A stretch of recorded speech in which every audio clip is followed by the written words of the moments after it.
Olá! Nessa unidade, a gente está discutindo essa estrutura algébrica chamada grupos. Então, vamos olhar com um pouquinho de atenção algumas propriedades dos grupos.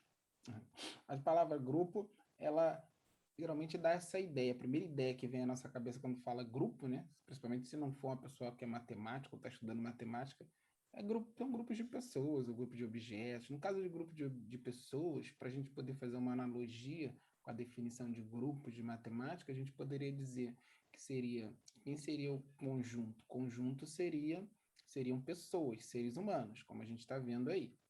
E aí, esses seres humanos, essas pessoas, elas teriam operações, né?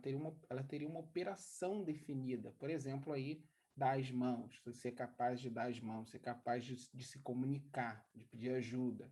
Então, seriam operações possíveis.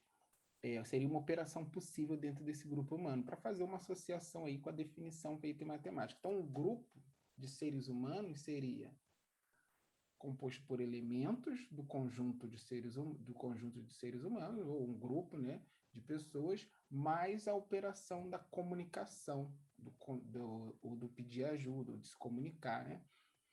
Agora, em matemática, a gente define bem essa ideia que se a gente tem um conjunto G, né, a gente tem um conjunto é o quê?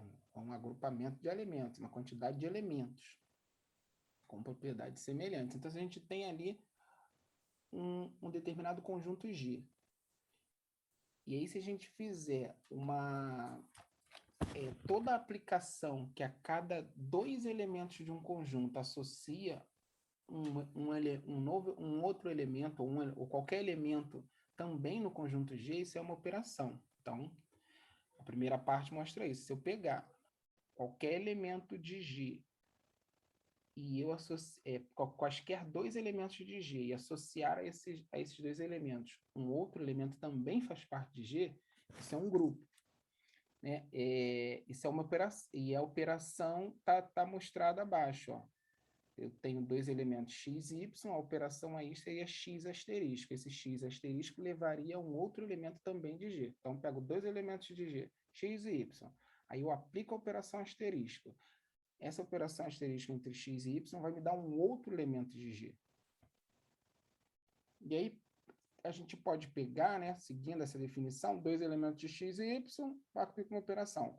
Esses dois elementos x e y, eu vou pegar esse g, eu vou pegar o conjunto dos inteiros. Aí, o conjunto dos inteiros, x e y, pode ser qualquer inteiro, menos 1, 2, 3, qualquer número inteiro, quaisquer números inteiros pode ser x e y, eu tenho que pegar uma operação que possa ser aplicada nesses elementos e que vai me dar como resultado também um elemento do conjunto dos inteiros. Um exemplo é a soma. Se eu pego menos 2 e 2, ou menos 2 e 3, ou menos 5 e 7, quaisquer dupla, né, e eu fizer a operação da soma, eu terei um elemento que também faz parte de Z. Por exemplo, menos 3 e 2. Se eu fizer a soma, eu vou ter menos 1, que também faz parte dos inteiros. Agora, para provar que essa dupla aí, né, o conjunto dos inteiros mais a operação mais, definida nesse conjunto, é a soma comum. Para provar que é um grupo, basta a gente demonstrar que as propriedades que definem um grupo. Então, não basta, para ser grupo, não basta ter um conjunto, né, e ter uma operação definida ali. Não, para ser um grupo, eu preciso, além de ter um grupo e uma operação definida naquele grupo, naquele conjunto, eu preciso que sejam obedecidas as seguintes propriedades: a associatividade, o elemento neutro e a simetrização. Essas três propriedades dessa operação dentro desse conjunto têm que ser obedecidas. Vamos ver exemplo, então. Por exemplo, para o conjunto dos inteiros mais a operação mais, a operação de soma comum definida nos inteiros, a associatividade ela é a propriedade bem definida ali, né? A mais entre parênteses B mais C é a mesma coisa que A mais B entre parênteses mais C. Então, a propriedade da associatividade está provada. e o elemento neutro. Quem é o elemento, tem elemento neutro na operação? Quando é feita a operação, existe algum elemento que, se eu fizer a operação, não altera, o resultado não altera o que era antes, o elemento? No caso da soma, é o elemento, é o número, é o zero, né? Até com C a mais ali, a dicção. E no caso se fosse a multiplicação, qual seria? Seria o número 1, né? 1 vezes A, a mesma coisa que A. Aqui, no caso da soma, é A mais 0 é igual a mais 0, que é igual a A. 0 mais A, que é igual a A. Simétrico. Então, repare que aqui, ó, o elemento neutro, ele, para ser elemento neutro, tem que ser pela esquerda e pela direita. Então, estou provando aqui 0 mais A e A mais 0, os dois são igual a A. Então, existe um elemento neutro. Agora, o simétrico. Todo elemento A do grupo Z deve ter um simétrico A menos 1, tal que A asterisco A menos 1 seja igual a 1 e A menos 1 asterisco A também seja igual a 1. Ou seja, essa simetrização, né, tem que ser pelos dois lados, esquerda e direita, dando como resultado o elemento, dando como resultado ali o elemento neutro. Então, ele tem que ter essa simetrização. No caso da soma, se eu pegar aqui o oposto, né? Se eu pegar 1 e menos 1. Aí, se eu faço a operação da soma de 1 menos 1, eu vou ter 0, que é o elemento neutro. Se eu pegar a soma de menos 1 com 1, eu vou ter o 0 também, que é o elemento neutro. Então, satisfaz pelos dois lados.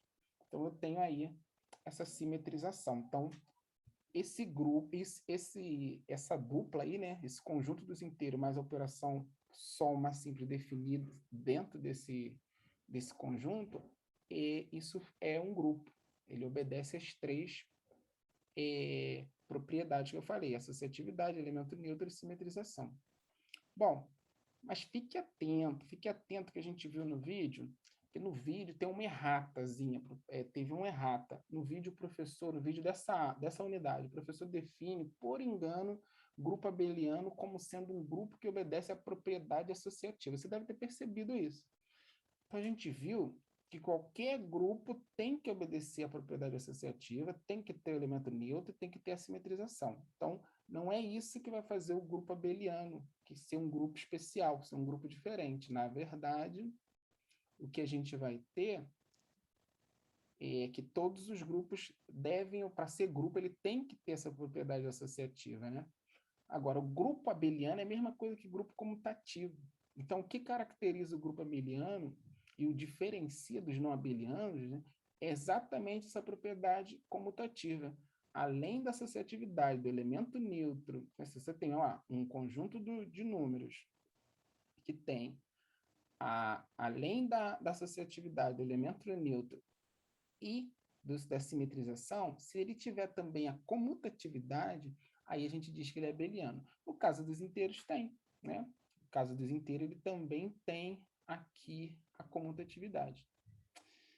E por isso que a gente fez aqui, ó, a gente fez para os dois lados, ó, a gente fez para os dois lados, porque aqui não estava nos definindo, quando a gente fez tanto o elemento neutro como o simétrico, a gente não estava definindo aqui que era igual a gente não tinha certeza que era essa simetrização era igual pelos dois lados, né? Então, aqui, para todos os elementos, mas quando a gente define que é um grupo comutativo, significa que isso aqui vai ser verdade para todos os elementos. A asterisco B é igual a B asterisco A. Então, fique atento. Aqui eu estou mostrando aqui o oposto. A menos, vezes A mais A menos A asterisco A menos 1 igual a menos 1 asterisco A. Provei pelos dois lados para mostrar que é simétrico.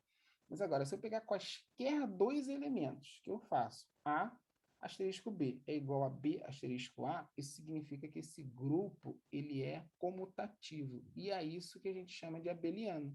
Então, por isso, os grupos abelianos também são chamados de comutativos. Então, abeliano quer dizer que, além da associatividade do elemento neutro e da simetrização, ele também é comutativo. É isso aí. Vamos concluir aqui, então, esse vídeo.